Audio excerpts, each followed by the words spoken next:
Assalamualaikum. Today I am feeling fine. আলহামদুলিল্লাহ। আজকে আমরা নিয়ে একটু কথা বলি। ব্যাপারটা কি?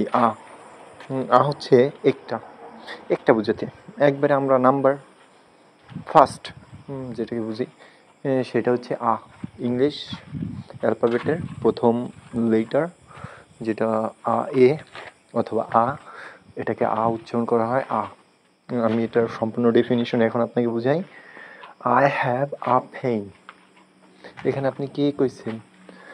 আমি বলছি কি আমার কাছে একটা কলম আছে।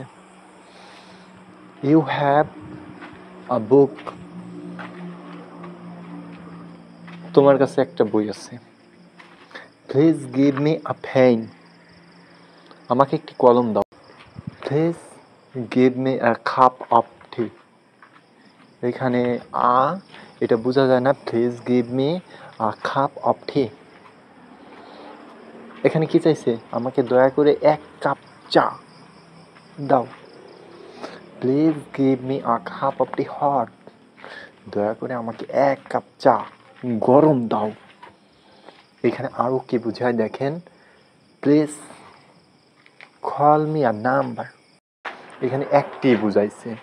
এই আমাদের জীবনে, ভবিষ্যৎ জীবনে, পূর্ণ জন্মে, পিছের বারে, আগের বারে, যত কথা, সামনের কথা, আগের কথা, পাঁচের কথা, সব কথায় আমাদের এই টাকে ব্যবহার করা হয়। খুব সিম্পল। তো এখন আমরা কি করব? এটা ফুল ডেফিনেশন ধরি। Are you have a pen. তোমার কাছে কি একটা কলম আছে? Are you give me rose. তুমি কি আমাকে একটা গোলাপ দিবে? Are you call me. এই নাম্বারে আমাকে কল দিবে, মানে তোমার কিন্তু একটাই নাম্বার। এখানে বুঝাইছি। তো এইটা তোমার বুঝতে হবে ভাই, মনে প্রাণে। এইটা নিয়ে চিন্তা করা যাবে না। হ্যাঁ, তুমি চিন্তা করবা খুব বেশি সময় ধরে, আর এটা নিয়ে ডেফিনিশন দিবা খুব সুন্দরভাবে। এটা খুব সহজ।